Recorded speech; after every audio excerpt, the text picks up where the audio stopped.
Imam Al-Bukhari itu Kang, itu beliau lahir, kemudian tumbuh, usia 2 tahun ayahnya meninggal. Kemudian 4 tahun itu divonis buta permanen. Tidak bisa melihat secara medis. Nah, tapi ibunya itu tidak pernah putus asa. Ibunya punya rencana dengan ayahnya, anak ini dalam keadaan apapun, dia mesti menggapai cita-cita tertinggi bermanfaat bagi agama dan umat.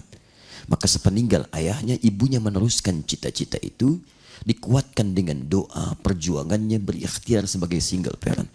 Maka dikirimkanlah kemudian ke satu madrasah untuk mulai menghafal Quran. Tiba-tiba gurunya kemudian mulai membimbing bacaan surah Qaf. Dibacakan awal sampai akhir.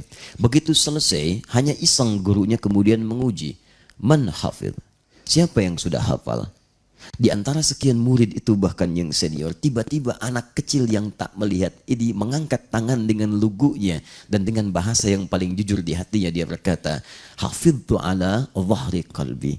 Saya sudah hafal di dalam jiwa saya. Jadi ada hafal di dalam kepala, ada hafal di luar kepala. Anak ini mengatakan, saya sudah hafal dalam kepala, di jiwa saya. Gurunya kemudian kaget, kagum, dan merasa penasaran, dipanggil ke depan. Ta'al ya bunai, ia meraba jalan sampai ke depan. Iqra, bacakan. Maka dimulai oleh beliau dibacakan dari awal. Qaf sampai ke ujungnya. Kata beliau, hasbuk. Masya Allah, itu bacaan. Bukan sekedar hafal, tapi tajwidnya sama persis dengan gurunya. Sekali dengar, hafal. Maka kata gurunya, beliau paham kalau Quran itu dimudahkan oleh Allah untuk dihafalkan. Tapi hadis tidak ada jaminan untuk mudah menghafalkannya.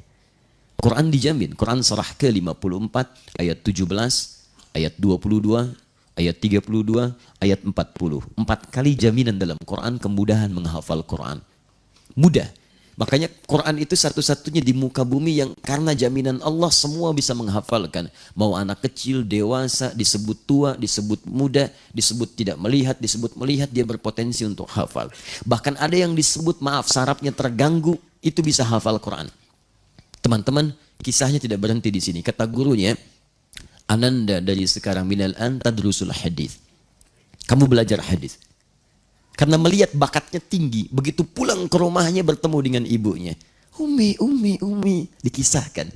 Terjadi begini. Ibunya senang, bangga dipeluk anaknya. Tapi tibalah ke penghujung kalimat yang sangat luar biasa. Kata anaknya, Ummi, uridul hadis. Bu, sekarang saya mau belajar hadis.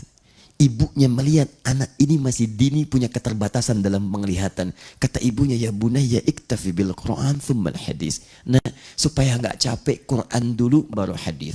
Anaknya yakin dengan perkataan gurunya. Kata anaknya, la uridul hadis. Nanda ingin belajar hadis. Maka anaknya meraba jalan setelah kalimat itu, ingin masuk ke kamarnya. Ibunya melihat di kejauhan, meraba jalan masuk kamar. Maka di situ ketika dia masuk ke kamarnya, ibunya langsung mengambil sajadah di kamarnya. Dia bentangkan, kemudian berdoa kepada Allah Subhanahu wa taala. Perhatikan doanya. Yal basir, yalladzi ala kulli syai'in qadir. A'id basirat ibni. Ibunya memulai dengan al-asmaul husna.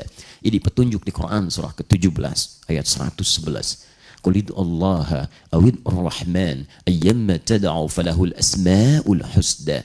Kalau Anda punya persoalan atau keinginan, minta kepada Allah. Minta kepada Allah. Sebut namanya Allah Ar-Rahman atau pilih nama yang sesuai dengan kebutuhanmu. Ibunya merasa, ya Allah yang maha melihat segalanya tanpa batas. Anak saya divonis tidak bisa melihat. Cari nama yang sesuai. Yal Basir. Ya Allah yang maha menatap dengan tajam. Yalladzi ala kulli syai'in qadir. Yang tidak punya batas dalam kuasamu. Semua mengatakan anakku tidak melihat. Engkau yang maha melihat dan engkau tidak punya batas dalam ketetapanmu. A'id basirat tabni, mohon kembalikan penglihatan anakku. Ibunya mengatakan, Yal Basir, anaknya ketika masuk kamar ternyata sedang mengulang surat Qaf tadi. Sampai di ayat ke-22. Jadi ketika ibunya menyebut Yal Basir, anaknya mengatakan, laqad kunta fi ghaflatin min hadha. Dulu pandanganmu tertutup, tersekat, tidak bisa melihat dari apapun. Fakashafna 'anka ghita'aka. Maka mulai hari ini kami bukakan semua sekat yang menutup itu. Wa basarukal yauma hadid. Maka mulai hari ini pandanganmu akan menatap dengan tajam. Ibunya mengatakan yal basir, anaknya sampai di kalimat wa basarukal yauma hadid. Maka pandanganmu mulai hari ini akan menatap dengan tajam. Ketika sampai di ayat itu, tiba-tiba terperanjat karena ia merasa ada yang baru di matanya. Dia melihat, ternyata bisa melihat di sekitarannya. Maka ia kejar ibunya. Yang pertama kali dikejar itu adalah ibundanya. Ummi, laqad ra'ait. Ma, aku bisa melihat. Kejar. Ibunya yang sedang lelah berdoa sampai tertidur, ketiduran itu bangun, langsung tiba-tiba tak sadar dipeluk anaknya dengan erat. Ibunya belum yakin, dia katakan rubbama ra'aita biqalbik. Rubbama, mungkin ananda melihatnya dengan hatinya ya, bukan dengan mata. La bal bi'aini, saya bisa lihat dengan mata saya. Ini ibu kenakan pakaian ini, di samping kita ada benda-benda ini dan sebagainya. Maka berpelukan keduanya, mengalir air matanya, dan sejak itulah Al-Bukhari kecil mulai meniti karir dari kesuksesannya. Semua hal yang terjadi ini bukan karena ikhtiar Bukhari semata, tapi ada ibu yang selalu bersujud dalam hamparan sajadah dengan segala kekuatan yang luar biasa.